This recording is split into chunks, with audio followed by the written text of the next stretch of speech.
Apart from the miraculous characteristic of the Quran, which we have looked into so far, it also has a mathematical miracle.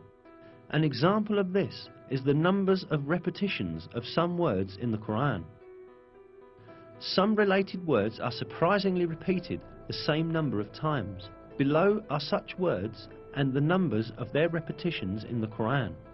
The word day is repeated 365 times in singular form, while its plural and dual forms, days, together are repeated 30 times. The number of repetitions of the word moon is 12.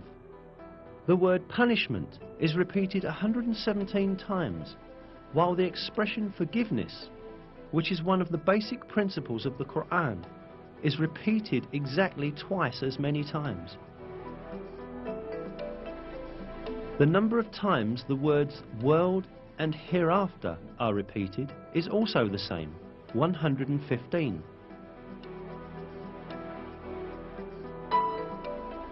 The statement of 7 heavens is repeated 7 times.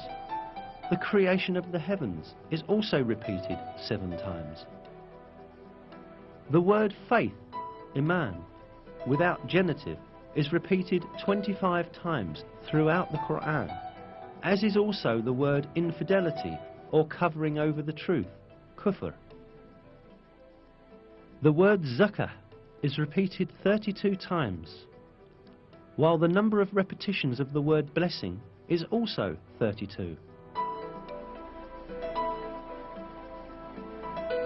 The expression the truly virtuous is used 6 times, but libertine is used half as much, i.e. 3 times. Human being is used 65 times. The sum of the number of mentions of the stages of man's creation is the same.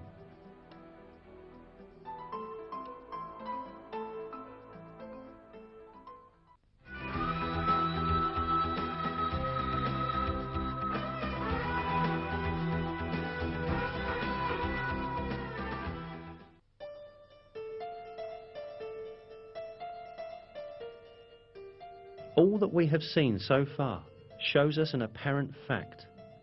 The Quran is such a book that all the news related in it has proved to be true, and facts that no one could ever have known at that time were announced in its verses.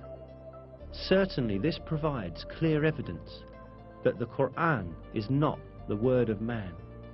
The Quran is the word of God, the originator of everything, and the Almighty, who encompasses everything with his knowledge.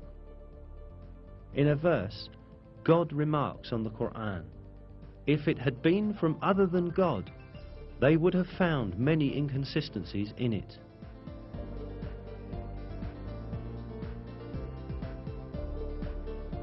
Not only are there no inconsistencies in the Quran, every piece of information it contains reveals the miracle of this divine book more and more each day. What falls to man is to hold fast to this divine book revealed by God and receive it as his one and only guide. In one of the verses, God calls out to us, "And this is a book we have sent down and blessed, so follow it and have fear of God, so that hopefully you will gain mercy."